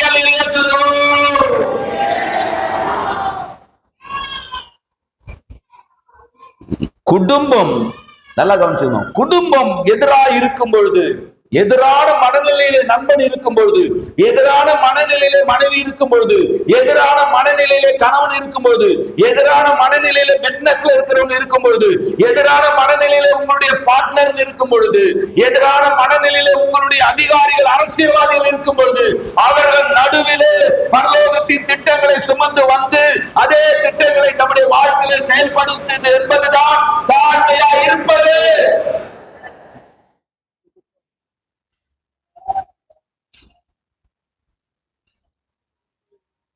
புரிந்து கொள்ளாத குடும்பத்திடம் தான் யார் என்பதை வெளிப்படுத்தாமல் இருப்பது ரொம்ப கஷ்டம். நீங்க யோசித்து பாருங்க, இவர் யாருன்றது யாருக்கு தெரியும்? மரியாளுக்கு தெரியும். மரியாள் சாப்பிட்டா இருந்திருப்பாங்க, ஆனா சகோதரர்கள் எப்படி இருந்திருப்பாங்க? அந்த வேலையை அவரை செய்ய சொல்லுங்க. அவர் தானே குடும்பத்துக்கு மூத்தவரா பிறந்துட்டா நிறைய இம்சைகள்லாம் இருக்குது. அதுவும் மகனா பிறந்துட்டா, அதுவும் பொறுப்புள்ள மகனா பிறந்துட்டா நிறைய இம்சைகள்லாம் இருக்குது. கரெக்டா? யோசித்து பாருங்க. ஒரு குடும்பத்துல ஒரு கணவன் மனைவி அல்லது மனைவி பிள்ளைகள் அல்லது பிள்ளைகள் பெற்றோர் என்கின்ற அந்த காரியங்களையே யாரு நினைச்சிட்டு இருக்கிற, ஏதோ புள்ளையா பிறந்துட்டேன்னு பாக்குறேன், ஒரே நசுக்கல் நசுக்கி தூக்கி வெளியே போட்டுருவேன். அப்படி வந்துருதா இல்லையா? வாயில வந்துருதா இல்லையாங்க? வருது. அவன் சொல்லுவான், யாரு நினைக்கிற? ஓ, யாரு நினைச்சுங்கிற? சாதாரணமான ஆளு நினைக்காதப்பா. இங்க இருக்கிற வரைக்கும் சாதாரணமான ஆளா இருக்குன்னு நினைக்காத. எவ்வளவு பெரிய ஆள் தெரியுமா? அவ்வளவுதான். வந்துருதா இல்லையா? ஐயா, 30 வயசு வரைக்கும் தேவன் மனிதனுக்கும் கீழாக வாழ்வது என்பது சிலுவை சுமக்கிறத விட கோடி மடங்கு ரொம்ப ரணகலமானது. அதுதான் தன்னுடைய முழு எல்லாம் செய்ய முடியும், எல்லாம் செய்ய முடியும். ஆனா பரலோகத்தினுடைய கண்ட்ரோல்ல இருக்கிற நான் எதையுமே செய்ய முடியாத நிர்பாக்கியமான மனிதனா இருக்கிறேன் என்று வாழ்கிற ஒரு வாழ்க்கை இருக்குது. அது சிலுவையை சுமக்கிறத விட கொடுமையானது.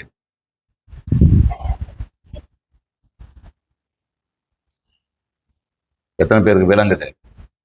புரிந்து கொள்ளாத குடும்பத்திடம் தான் யார் என்பதை காட்டிக் கொள்ளாமல் அடங்கி இருப்பது ரொம்ப கஷ்டமான விஷயம். நீங்க ஒரு டிஎஸ்பின்னு வச்சுங்களேன், ஒரு பொம்பளை டிஎஸ்பின்னு வச்சுங்களேன், இது உங்க வீட்டுக்காரருக்கு தெரியாது. நீங்க ஒரு பொம்பளை டிஎஸ்பி, இது உங்க வீட்டுக்காரருக்கு தெரியாது. அவர் ரொம்ப இம்சை பண்ணிட்டு இருக்கிறாரு. எத்தனை நாளைக்கு நீங்க டிஎஸ்பின்றதை மறைச்சிட்டு இருப்பீங்க? சரி, நீங்க ஒரு கராத்தே மாஸ்டர், பிளாக் பெல்ட், ரெண்டே அடியில அவரை நாக் அவுட் பண்ணிடுவீங்க. இது உங்க வீட்டுக்காரருக்கு தெரியாது. ரொம்ப நேரம் அடிச்சிட்டு இருக்கிறாரு, என்ன பண்ணுவீங்க? ஒரு வாரம் தாங்குவீங்களா? ஒரு மாசம் தாங்குவீங்களா? மிஞ்சி கூட ஒரு வருஷம் தாங்குவீங்களா? வந்துடும், பிளாக் பெல்ட் வெளியே வந்துடும். இருக்கிறீங்களா? 30 வயசு வரைக்கும் சரி, அதுக்கப்புறம் வந்துச்சானா அப்பவும் வரல. இயேசுவை நீங்க யோசித்தீங்கடான்னு சொன்னா, ஐயா, நித்தியம் தொடங்கி நித்தியம் வரைக்கும் தனக்கென்று ஒரு ரோலை எடுத்துக்கொள்ளாதவர், தனக்கென்று ஒரு மரியாதையை எடுத்துக்கொள்ளாதவர், தனக்கென்று ஒரு உரிமையை எடுத்துக்கொள்ளாதவர் இயேசு கிறிஸ்து. அவரை பின்பற்ற அழைக்கப்பட்டிருக்கிறாய் வாலிபனே. சகோதரா, நீங்கள் அவரை பின்பற்ற அழைக்கப்பட்டிருக்கிறீங்க. ஏதோ ஒரு கட்சியை பின்பற்ற அல்ல, ஏதோ ஒரு காட்சியை பின்பற்ற அல்ல, ஏதோ ஒரு கூட்டத்தை பின்பற்றுவதற்கு அல்ல. நீங்க இதுதான் தாழ்மை. நான் எங்கே ஏற்படுத்தி வைக்கப்பட்டிருக்கிறேனோ அங்கு இருக்கிறவர்களுக்கு, அங்க இருக்கிற அந்த அமைப்பிற்கு, அங்க இருக்கிற அந்த காரியங்களுக்கு நான் ஏன் கீழ்ப்படினா சொன்னா, நான் இப்படி கீழ்ப்படியணும் என்று தேவன் என்னை அங்கே வைத்திருக்கிறார். சர்க்கிள்ல எல்லாரும் புத்தி ஒண்ணுமே இருக்காது, ஆனா புத்திசாலி மாதிரி காட்டிக்குவாங்க. எல்லா புத்தியும் இருக்கிற நீ எதுவுமே தெரியாத மாதிரி நிக்கிற பத்தியா, அதுதான் தாழ்மை. நீ செய்த வேலைக்கான பலனை இன்னொருவர் கொடுக்கப்படும் பொழுது, இன்னொருவர் பெறும் பொழுது, அந்த வேலையை நான் தானே செய்தேன், எனக்குத்தானே கொடுக்க வேண்டும் என்று உன்னுடைய உரிமைகளை நீ அங்கே நிலைநாட்டாமல், ஆண்டவரே இந்த வேலையை நான் செய்தாலும் இதற்கான கிரெடிட் இன்னொருவருக்கு போவது உங்களுடைய சித்தமானால் நான் அமைதியாய் நிற்கிறேன் என்று நிற்கிறாயே, அதுதான் தாழ்மை.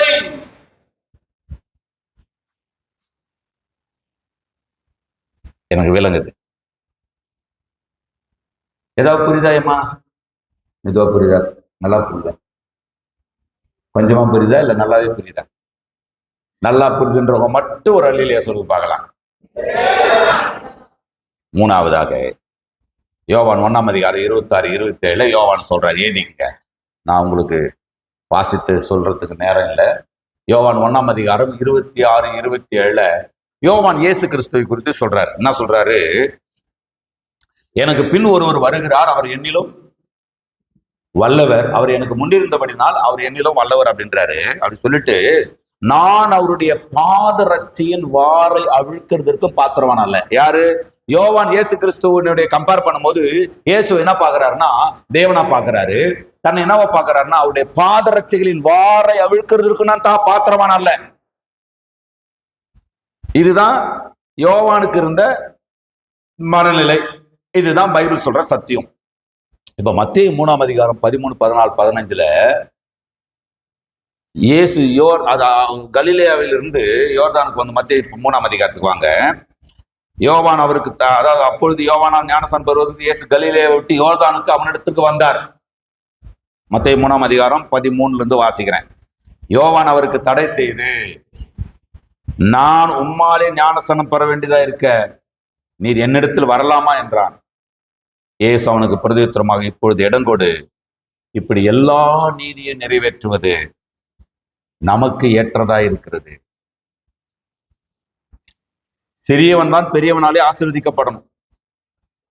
சிறியவன் பெரியவனாலே ஆசீர்வதிக்கப்படணும்.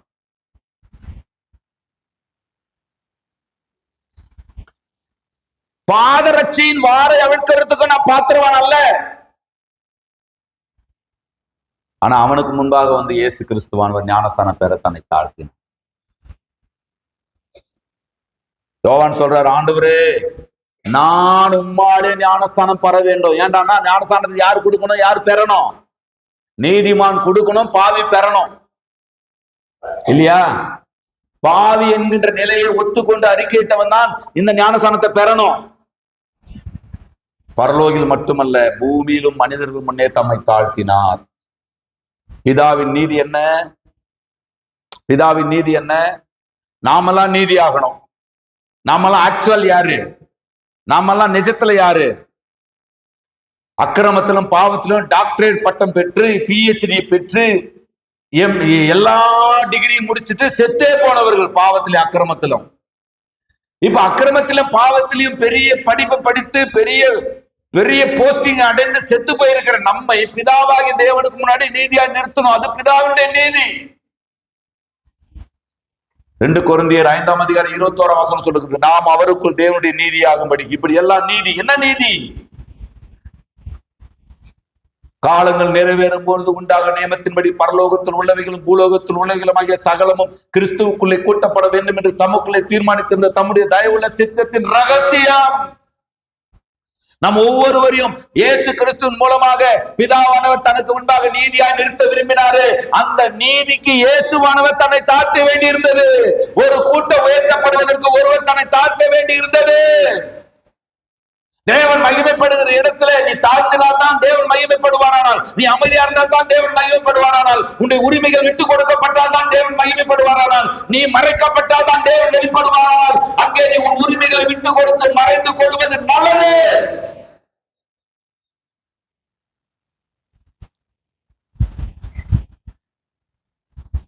எல்லாருக்கும் ஜான் வெஸ்லி தெரியும். ஜான் வெஸ்லி என்கின்ற தேவ மனிதன் இங்கிலாந்தின் அப்போஸ்தலன் என்று அழைக்கப்படுகிறார். பேப்டிஸ்ட் திருச்சபையினுடைய பவுண்டர். ஆனா 10 பேர் கொண்ட ஒரு குழு இருந்துச்சு. இவர் அதுல ஒன் ஆஃப் த மெம்பர். அந்த 10 பேர் கொண்ட அந்த குழுவில் இவர் ஒருத்தர். இவருக்கு முன்பாக ஒருத்தர் இருந்தார், சீனியர். இவருக்கு முன்பாக ஒரு சீனியர் இருந்தார். அவர் பேரு நான் கூட தெரியாது, புக்கில் தான் வாஸ்தா தெரியும். அவர் பார்க்கிறாரு, நாம பிரசங்கிக்கும் பொழுது ஜனங்களுக்கு மத்தியில் இருக்கிற அசைவை விட, நாம பிரசங்கிக்கும் பொழுது ஜனங்கள் கேட்கிற கவனத்தை விட, ஜான் வெஸ்லி பேசும்பொழுது ஜனங்கள் அதிகமாக கவனிக்கிறார்கள்.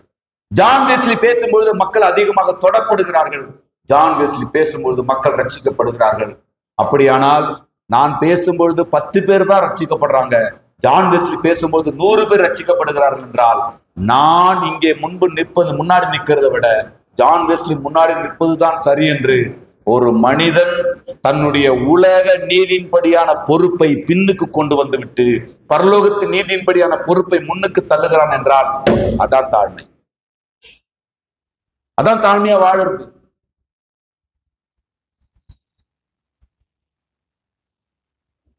நடக்கிற காரியங்களால் தேவன் மகிமைப்படுகிறார் என்றால் நம்முடைய உரிமைகளை விட்டு கொடுப்பதுதான் தாழ்மை. தாழ்மையாய் வாழ்வது. அதெல்லாம் தெரியாது. தேவன் மகிமைப்படுறார் மகிமைப்படல அதை பத்தி எல்லாம் கிடையாது. ஏன் உரிமை போயிடக்கூடாது, ஏன் மகிமை போயிடக்கூடாது, ஏன் பெருமை போயிடக்கூடாது, ஏன் கெத்து போயிடக்கூடாதுன்னு சொன்னா வீணா போயிட்டு இருக்கிறோம்னு அர்த்தம்.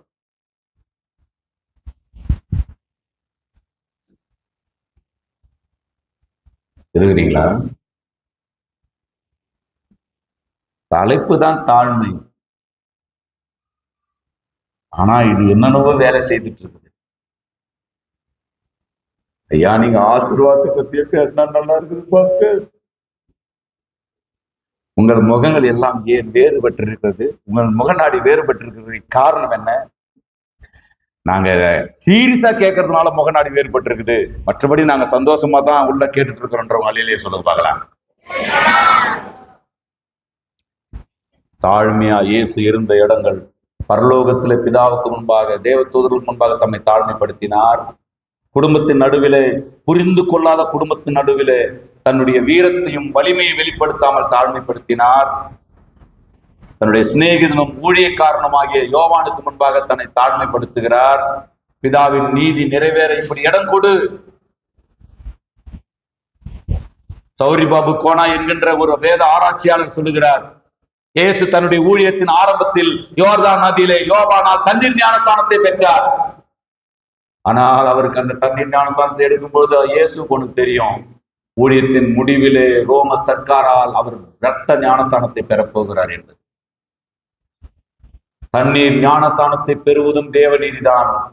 சிலுவையிலே 5000க்கு மேற்பட்ட காயங்களை சுமந்து 19 முற்கள் தலையிலே சுற்றப்பட்டு 19 முற்கள் தலையிலே குத்தப்பட்டு கொடூரமாக, உலக சரித்திரத்தில் மிக கொடூரமான மரணம் இயேசுவின் மரணம்.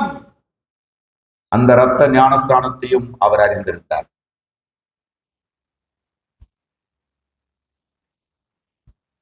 இருக்கிறீங்களா?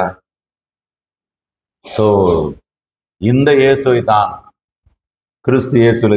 இந்த வசனத்தை சொல்லிட்டு தான் அவர் அடுத்த சப்ஜெக்டுக்கே போறாரு. பிலிப்பியர் 2ஆம் அதிகாரத்துல 5ஆம் வசனத்துல கிறிஸ்து இயேசுல இருந்த சிந்தையே உங்களிலும் இருக்க கடவுள். We have a mind of Christ.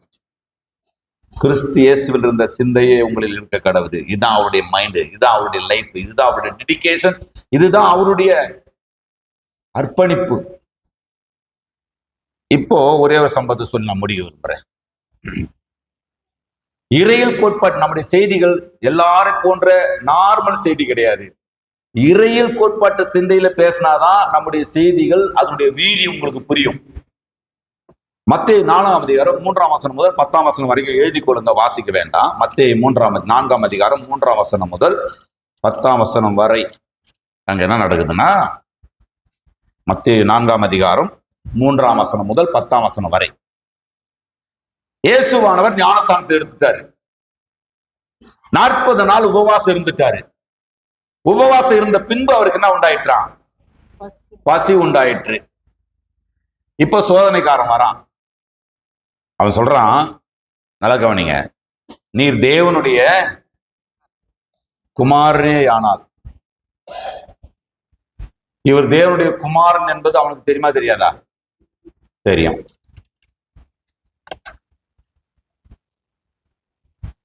தேவனுடைய சித்தத்துக்கு எதிராக இயேசு கிறிஸ்துவை திருப்புவதுதான் அவனுடைய சதி, அவனுடைய நோக்கம்.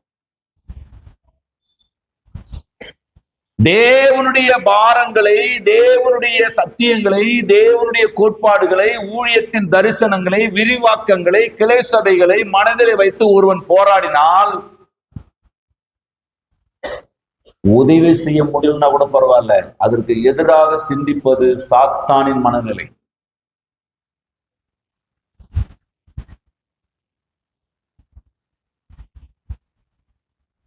இருக்கிறீங்களா? யூரோப் வரலாற்றுல பவுலை என்னவா சொல்றாங்கன்னா செகண்ட் கிரைஸ்ட் ஆஃப் சர்ச்னு சொல்றாங்க, திருச்சபையின் இரண்டாம் கிறிஸ்து என்று சொல்றாங்க. ஐயா, அவன் 10,000க்கும் மேற்பட்ட கிறிஸ்தவர்களை அவன் பாதித்திருக்கிறான், கொன்றிருக்கிறான். அநேக குடும்பங்களை அவன் பாதித்திருக்கிறான், கொன்றிருக்கிறான். அவன் பலவிதமான காரியங்களை சபைகளுக்கு விரோதமாய், தேவனுக்கு விரோதமாய், சத்தியத்துக்கு விரோதமாய் செய்திருக்கிறான். அவன் வந்துட்டாயா, அவன் மனம் திரும்பிட்டாயா. இப்போ அவன் தேவனுடைய ஸ்தோத்திரம் ஆவியானவரால் நடத்தப்படுறாயா. இப்போ மறுபடியும் வந்து பவுலே, நீ யாருன்னு எனக்கு தெரியும், நீ யார் தெரியுமா, நீ அந்த தமஸ்குல அல்லது இந்த ஊர்ல அந்த ஸ்தேவானை கொன்ன பாவிடா நீ அப்படின்னு சொல்லணுமா சபை? செகண்ட் கிரைஸ்ட்னு சொல்லணுமா? அவனுடைய பாஸ்ட பேசணுமா, அவனுடைய பாரங்களை பேசணுமா?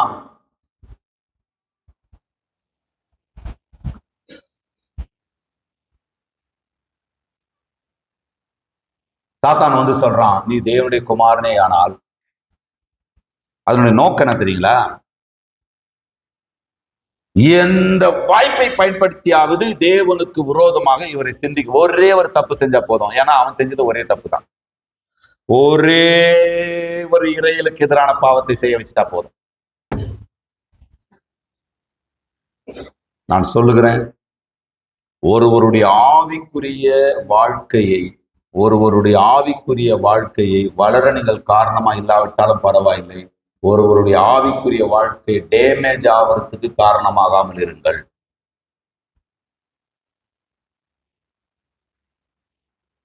நம்முடைய வார்த்தைகளால் ஒருவரை உற்சாகப்படுத்த முடியலனாலும் பரவாயில்ல, யாரையும் உடைத்து விடாதிருங்கள்.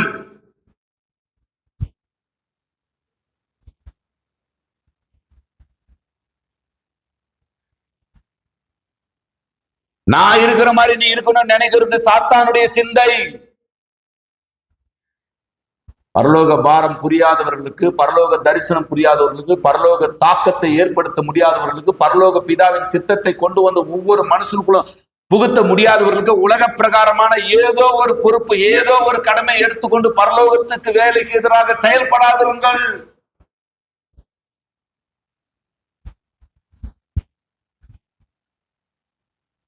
சரியான இடத்தில் தான் நமது உரிமைகளை நாம் செயல்படுத்தணும். சரியான இடத்தில் தான் நம்முடைய உரிமைகள் வெளிப்படணும். சாத்தான் வந்து நீ தேவனுடைய குமாரனே ஆனால் இந்த கல்லுகளை எல்லாம் அப்பமாக்கும்படி சொல்லும். அது அவரால் செய்ய முடியுமா? முடியாது. வானத்திலிருந்து 40 வருடம் இஸ்ரேல் மக்களுக்கு மன்னாவை கொடுத்த ஆண்டவரால் ஒரு கற்பாறையை எடுத்து ஒரு சின்ன பிரெட்டை கல்லா மாத்த முடியுமா? முடியாதா? அப்படி பண்ணா என்ன நடக்கும்? அது பிதாவின் சித்தமா? அது பிதாவின் சித்தமானா கல்லை அப்பமாக்குறது பிதாவின் சித்தம் அல்ல. ஒரே ஒரு வார்த்தை நான் சொல்றது கேட்டு, காலில் மட்டும் விழுந்துரு, மொத்ததும் கொடுத்துறேன். அது பிதாவின் சித்தமா? ஒரு இடத்துல இயேசு கிறிஸ்துவை ஜனங்கள் ராஜாவாக்க வந்தார்களாம். அவர் அவர்களுக்கு மறைந்து போனார். ராஜாவாக வந்து ராஜாதி ராஜா அவர். ஆனால் அவர் முதலாவது இந்த நேரத்துக்கு இப்பொழுதுக்கு அவர் வந்திருப்பது ராஜாவாக அல்ல, ரட்சகராக. ரட்சகராக வந்தவருக்கு ராஜாவா மணிமுடி சொல்லிட்டாங்களா? சிலுவையில யார் அறையிறது? மரியாள் ஏன் அந்த வார்த்தையை தன் இருதயத்தில் வைத்துக் கொண்டார்? ஏன் தன்னுடைய பிள்ளைகளுக்கு சொல்லல? சொல்லி இருந்தாங்க நடந்திருக்கும். பின்னாடி வந்து யூதா நிருபத்தை எழுதின அந்த இயேசு கிறிஸ்துவின் சகோதரனாகிய யூதா, பின்னாடி வந்து யாக்கோபின் நிருபத்தை எழுதின அந்த யாக்கோபின் சகோதரனாகிய யூதா, முன்னாடி நிருபத்தை எழுதினவங்களால பட்டயத்துக்கு நின்று இருப்பான். என் சகோதரனை கொல்லக்கூடாது, ஏனென்றால் நீங்கள் நினைக்கிறதை போல என் அம்மாவுக்கு அப்பாவுக்கு மாம்ச பிரகாரமாக பிறந்தவர் அல்ல அவர். அவர் தேவனுடைய ஆவினாலே, பரிசுத்த ஆவியினாலே பூமியிலே பிறந்த தேவகுமாரன். அவரே பெத்லகேமிலே பிறந்த யூதர்களின் ராஜா என்று புரட்சியை உண்டாக்கி இருப்பாங்க. அப்படி புரட்சி உண்டாக்குறது பிதாவின் சித்தமா? உறவைகளின் வலிமையை, உடைமைகளின் வலிமையை, உங்கள் வலிமையை, உங்கள் அறிவை, உங்கள் திறமைகளை, உங்கள் தாளந்துகளை, உங்களுடைய வசதிகளை, வாய்ப்புகளை எடுத்து நீங்கள் மகிமைப்பட்டுக் கொண்டிருக்கிறீர்களா? தேவன் மகிமைப்பட்டுக் கொண்டிருக்கிறாரா? உனக்கு கொடுக்கப்பட்ட அறிவினால் மகிமைப்பட்டுக் கொண்டிருப்பது யார்? நீ சம்பாதித்தால் மகிமைப்பட்டுக் கொண்டிருப்பது யார்? உங்களுக்கு கொடுக்கப்பட்டிருக்கிற அந்த அதிகார பொறுப்புகளிலே மகிமைப்பட்டுக் கொண்டிருப்பது யார்? சிந்தித்து பார்க்க வேண்டும். பிரியமானவர்களே, சரியான இடத்தில் தான் நம்முடைய உரிமைகள் வெளிப்படணும். தேவன் மகிமைப்படாத நிலையில் நம்முடைய உரிமைகள் வெளிப்படவே கூடாது. தேவன் மகிமைப்படாத ஒரு இடத்தில் நம்முடைய உரிமைகள் வெளிப்படவே கூடாது. நடக்கும் காரியங்கள் யாரை மகிமைப்படுத்துகிறது என்பதை கவனித்து பார்க்கணும். ஏன் நான் பெருசா ஜெபம் பண்றதுல, பொதுவான இடங்கள்ல ஜெபம் பண்றதுல பெருசா நான் அக்கறை காட்டுறது கிடையாது. பாஸ்டர் எனக்காக ஜெபம் பண்ணுங்க ஐயா, இந்த வயிற்று நீயே பண்ணிக்க அந்த ஜெபத்தை. ரட்சிக்கப்படாதவங்களுக்கு தாங்க ஊழியக்காரங்க போய் ஜெபம் பண்ணணும். ரட்சிக்கப்படாதவங்களுக்கு தாங்க ஊழியக்காரங்க தேடி போனோம், ஊழியக்காரங்க அவங்கள பிரயாசப்படணும். உரிமை பத்திரத்தை வாங்கின பிற்பாடு, உரிமை அப்பா பிதாவே என்று கூப்பிட பண்ணுகிற புத்திர சுவிகாரத்தின் ஆவியை பெற்ற பிற்பாடு இல்லத்துக்கு வந்து உங்களுக்காக ஜெபம் பண்ணிட்டு இருக்கணும். ஒரு ஐக்கியத்திற்காக ஜெபிக்கலாம், ஒரு கூடுகையின் போது ஜெபிக்கலாம், ஒரு வாய்ப்பின் பொழுது ஜெபிக்கலாம். வாரம் டச்சுன்னா என்ன அர்த்தம்? வாரம் பேய் ஒரு விசுவாசிய முதல்ல பேய் பிடிக்குமா? ஒரு விசுவாசிய பேய் பிடிக்குமா? முதல்ல பேய் பிடிக்குமா? ஒரு விசுவாசிய பேயின் சுபாவம் தான் பிடிக்கும், பேய் பிடிக்காது. சுபாவத்தை ஓட்டணும்னா ஜெபம் பண்ணணுமா, சத்தியத்தை சொல்லணுமா? பேயை ஓட்டிறது ரொம்ப ஈஸி, பேயின் கேரக்டரை ஓட்டுறது தான் ரொம்ப கஷ்டம். நான் ஆடுது பாரு, அதை ஓட்டிடலாம். ஆடாம இருக்குது பாரு, அதை ஓட்டுறது தான் கஷ்டம். இருக்கிறீங்களா? கையில் என்ன கருப்பு கயிறா, ரப்பர் பேண்டா? கிறிஸ்டின் ஞாபகம் தான் தெரியல, ஒரு வாட்சி, ஒரு கையில வந்து ஒரு தென்னை ஓலை வாட்சி ஒரு முறை கட்டினாங்க. அதை முறைச்சதுக்கு அதுக்கப்புறம் அது கட்டுறது கிடையாது. வாட்சி கட்டுறது தப்பு இல்லை, வாட்சி கட்டிங்க. ஒரு விசுவாசி கயிற்றுல பார்த்தா கருப்பு கயிறு தொங்குது. நம்ம விசுவாசியில நல்ல வேலை. அவங்களுக்கு என்ன நினைப்புடான்னா, சில விசுவாசி வீடுகளுக்கு இன்னைக்கு போனா கூட எதனா ஒரு போட்டோ வச்சு மாட்டி வச்சு காலண்டர்ல இருக்கும். சரி, என்னவோ இருந்துட்டு போட்டோம், கர்த்தர் நல்லவர். ஏசு அங்க தாழ்த்தினாரா, தாழ்த்தலையா? மனுஷன் அப்பத்தினால மாத்திரம் அல்ல, உன் தேவனாகி கர்த்தரை பணித்துக் கொண்டு அவர் ஒருவருக்கு ஆராதனை செய்வாயாக என்று எழுதியிருக்கிறது. எனக்கு பின்னாக போ சாத்தான், அப்பாலே போ சாத்தான். அப்படியானால் அங்கே பிசாசு கிட்ட தாழ்த்தல, பிதாவின் மேல் அவருக்கு இருந்த தாழ்மையை பிசாசுக்கு காட்டினார். புரிஞ்சவங்க நல்லா புரிஞ்சுக்கணும். சில நேரங்கள்ல பாஸ்டர் வந்துட்டு எதுவுமே தெரியாது, நம்ம பாஸ்டருக்கு பெருசா எதுன்னு தெரியாது, நம்ம வந்துட்டு நம்ம எல்லாமே தெரியும், எல்லாமே தெரியும், ஆனா எதுவுமே தெரியாத மாதிரி இருக்குது. புரியுதா? தேவன் மகிமைப்படுவாரானால் மாத்திரமே அறிவை வெளிப்படுத்தணும். தேவன் மகிமைப்படுவாரானால் மாத்திரமே நம்முடைய சிந்தனா சக்தியை வெளிப்படுத்தணும். தேவன் மகிமைப்படுவாரானால் மாத்திரமே நம்முடைய உழைப்பை அங்கே வெளிப்படுத்தணும். தேவன் மகிமைப்படுவாரானால் மாத்திரமே நம்முடைய உரிமைகளை வெளிப்படுத்தணும். தேவன் மகிமைப்படாத இடத்தில் நாம் மறைக்கப்படுவதுதான் தாழ்மை. அப்படித்தான் வாழணும், தாழ்மையா வாழ்றது அதான். ஆக இயேசுவானவர் தம்மை தாழ்மைப்படுத்தின 4 இடம். 1, தெய்வ நிலையிலிருந்து மாம்சமாகும் பொழுது தன்னை தாழ்த்தினார். 2வது, தாயின் தகப்பனுக்கு முன்பாக அவர் ஏறக்குறைய 30 ஆண்டுகள் தாழ்த்தி கிடந்தார், தாழ்மைப்பட்டு கிடந்தார். 3வது, அவர் தன்னுடைய ஊழியக்காரனும் அல்லது தன்னுடைய சிநேகிதனுமாகிய யோவானுக்கு முன்பாக தன்னை அவர் தாழ்த்தினார். 4வது, சாத்தானுக்கு முன்னாடி தாழ்த்தல, சாத்தானுக்கு முன்னாடி தேவனுக்கு முன்னாடி நான் தாழ்மையா இருக்கிறேன் என்பதை அவர் காட்ட விரும்பினாரு. எப்பா, நீ சிருஷ்டிக்கப்பட்டவனே தேவனுக்கு முன்னாடி பெருமைப்பட்டல்ல, நான் சிருஷ்டித்தவராயிருந்த தேவனுக்கு முன்னாடி நான் தாழ்மையா இருக்கிறேன் பாரு என்றதை காட்டினாரு. நம்முடைய இதுதான் தாழ்மையாய் வாழ்வது. தேவன் மகிமைப்படாத இடத்தில் நம்முடைய காரியங்களை, நடக்கும் காரியங்களில் தேவன் மகிமைப்படுகிறாரா அப்படின்றத பார்க்கணும், யோசிக்கணும், சிந்திக்கணும். யாராவது வந்து உங்களை முகஸ்துதி பேசினா, உங்களுக்கு புகழ்ச்சி வருதுறான்னு சொன்னா நீங்க டேஞ்சர் ஜோன்ல இருக்கிறீங்கன்னு அர்த்தம். அடுத்த வாரத்துல தாழ்மையா இருந்தால் என்ன நன்மை என்பதை நாம் பார்க்கலாம். எல்லாம் எழுந்து நிற்கலாம். ஹல்லேலூயா, ஹல்லேலூயா. எல்லாரும் எழுந்து நிற்கலாம். கொஞ்ச நேரம் கர்த்தரை ஸ்தோத்திரம் பண்ணலாமா? ஹல்லேலூயா, ஹல்லேலூயா.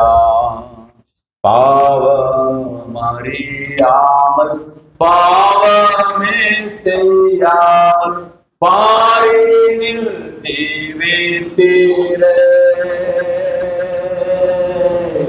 பாவம் அறியாமல் பாவமே செய்யாமல் பாரினில் ஜீவித்தீரே.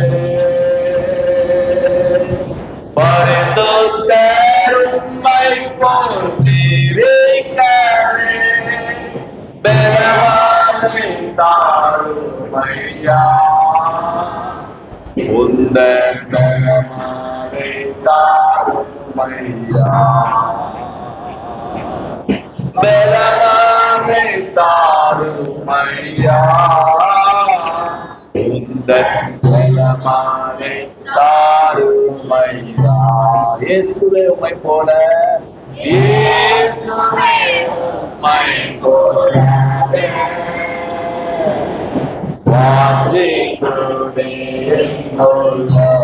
உள்ளத்தின் ஆழத்திலிருந்து இயேசுவே உம்மை போல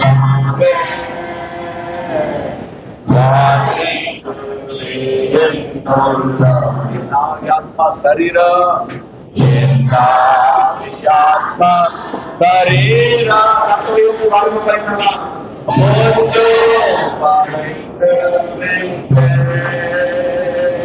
என்னை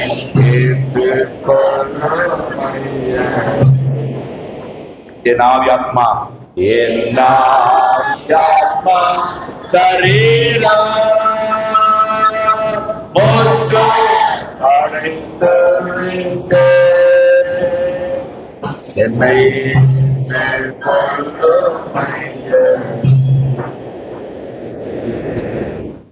ராமூர்த்தி ஏசாயா அவர்கள் சத்தம் வைத்து ஜெபம் சத்தம்.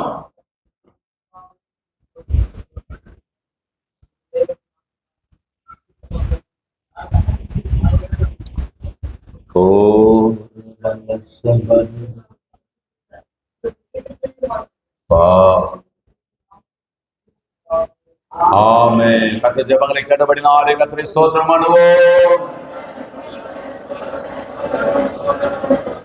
ஆமென். தேவன் மகிமைப்படுகிற இடங்களிலே நாம் எப்படி நடந்து கொள்ள வேண்டும் அப்படி நடந்து கொள்ளும்படியாக கர்த்தரை ஸ்தோத்திரம் பண்ணுவோம்.